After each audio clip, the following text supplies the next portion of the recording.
information coming forth, like the other day when they did the, what do you call it, not the press conference, but they revealed to the president and the Senate, right? What's that called? I forget the name of that.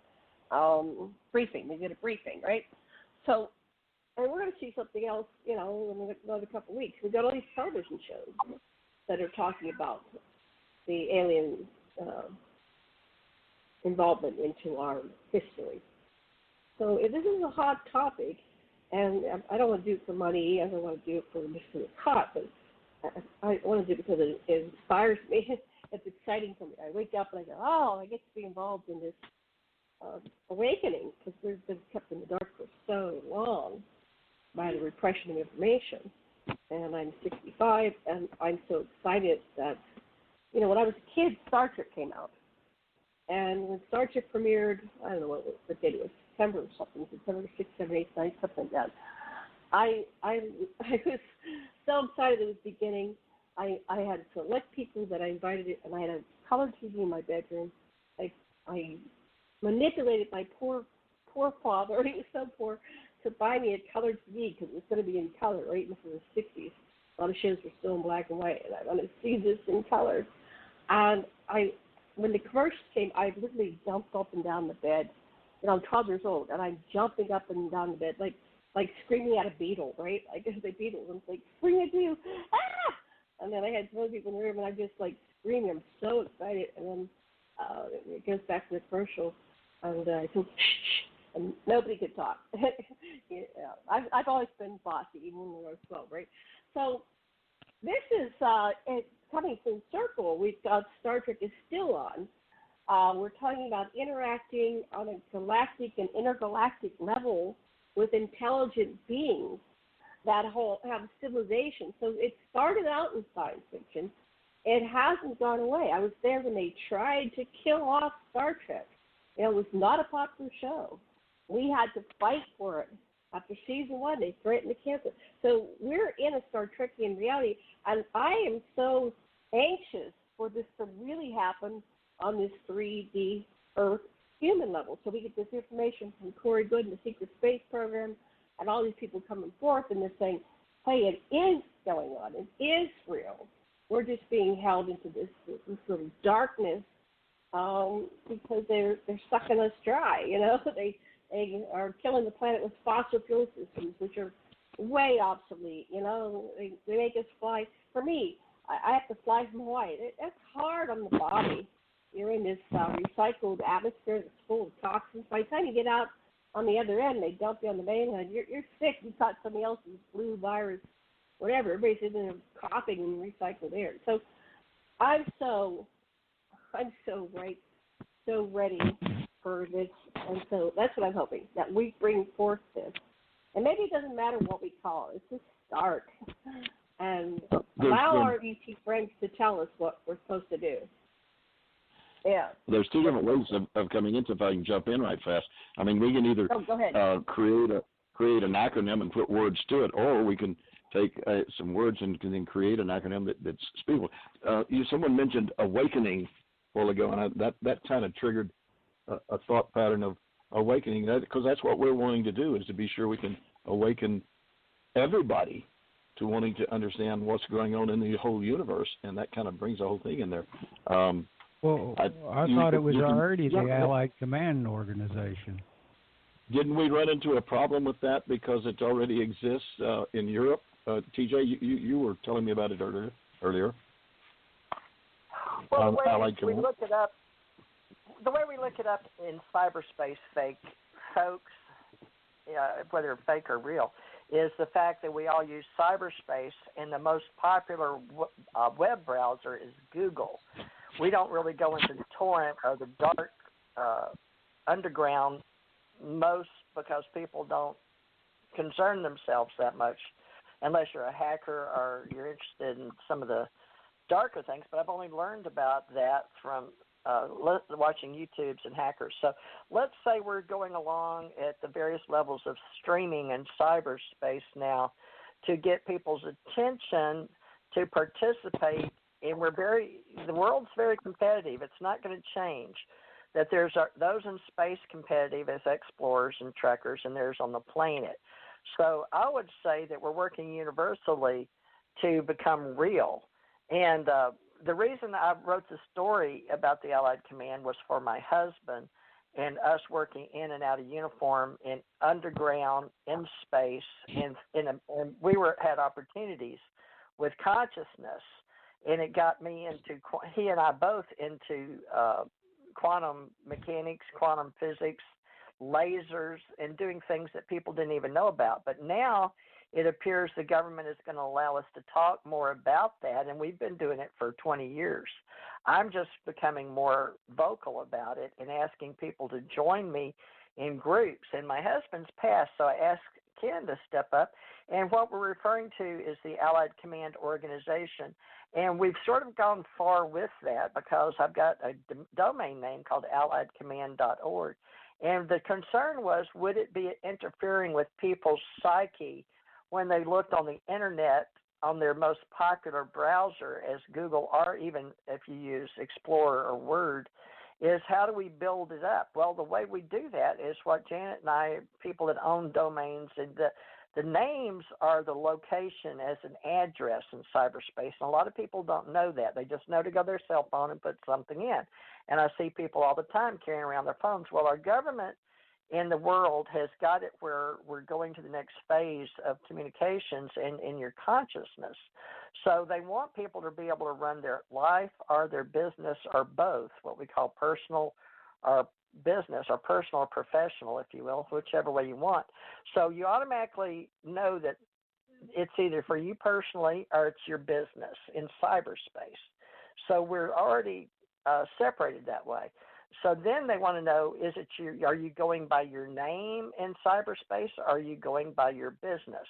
And most people go by both. But most people are just learning how they can find themselves on Instagram or getting FaceTime with people, or what older people use Facebook, okay? The kids don't use it so much anymore. They have many other things they use. So you have to be educated in cyberspace, really. And IT and technology is catching up, but there's still a lot of the older people here, and we're tuning into how we can organize. So the Allied Command Organization had the patch or Supreme Headquarters Allied Command, but they don't really have an Allied Command, period, as far as Supreme Headquarters. They have a Supreme Allied Commander from World War II, and that's what we used to talk about with Tom. But we worked as commanders for the Allied Command, so we have a reality.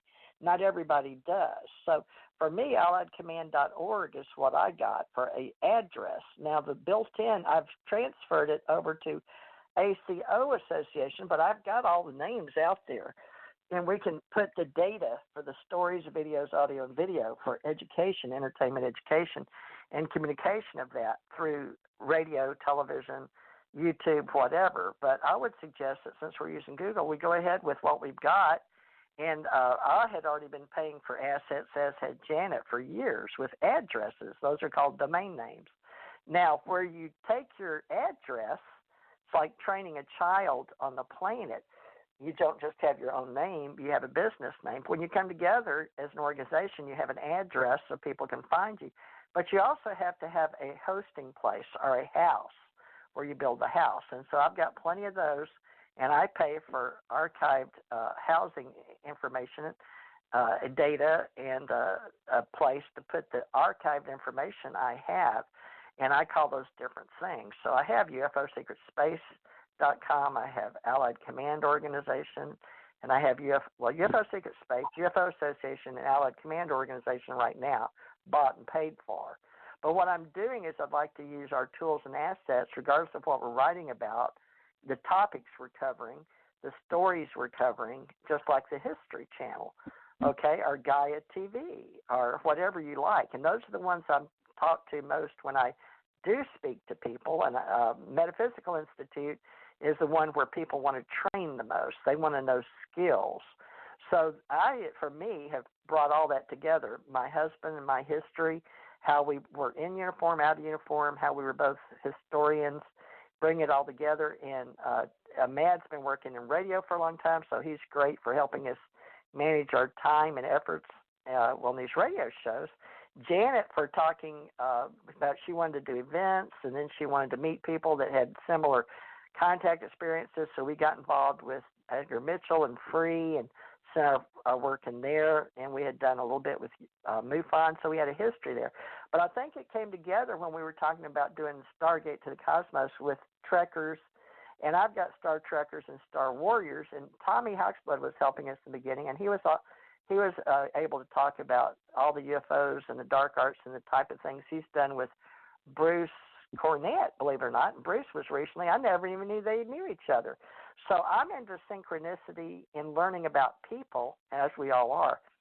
So we're really sort of storytellers in cyberspace, creating story, and we're providing content as a way that the computers will think of us.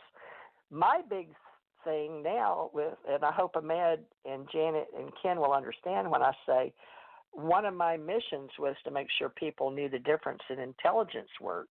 And my mission, the Ascension Age, was the deepest, darkest secret I had, was coming to this world and this planet at this time, and to reincarnate and be here now was to participate in knowing what I know in space, that the Allied Space Command is contending with those with a soul and those that have no soul.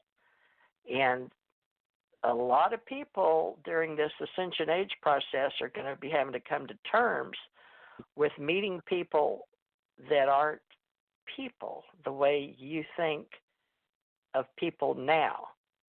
And that is part of what the real Supreme Allied Command is concerned with. And that was part of my mission when I came down here from the original Allied Command in space. So now that the cat's out of the bag and we can't put the genie back in the bottle, we've just got to figure out how to talk about how we're going to deal with people in space and on the planet that are aware of the future that's IT and AI. And that's real, folks. It really is. So right now we're pretty much controlled by computers. It's too late to turn back. So that's why I'm educating people that we need to have a trade association, and we know the people we're talking to, because inside computers, just like in Facebook, you may be talking to somebody and they're catfishing you, and that's a big television show. So television's helping, History Channel's helping, YouTube's helping, but we all have a job to do, and that's to learn about each other and that we have a human body. But I guarantee you within the next year, you will be learning in 2020 that you're going to have to actually be able to see 2020 and know what a soul is in a person with a soul. And we can go all into what I like to go into is people in science fiction to explain that. But I got very close to Tessa Dick, who is Philip K. Dick's wife, and they do a lot of movies I love. My husband and I, we love Total Recall, and I love the Adjustment Bureau, Philip K. Dick. So we've taken on with the government the fact that they love authors, they love science fiction, and they know that a lot of us in consciousness that are awake can do this bilocation and know and see things in the future. So Janet and I have been discussing time travelers, and back in 2015, I believe it was Ahmad that helped me form ARACOP. And Ahmad, do you remember ARACOP? Of course, right now it's forwarded over, but it's time to start getting real, folks, with what people are.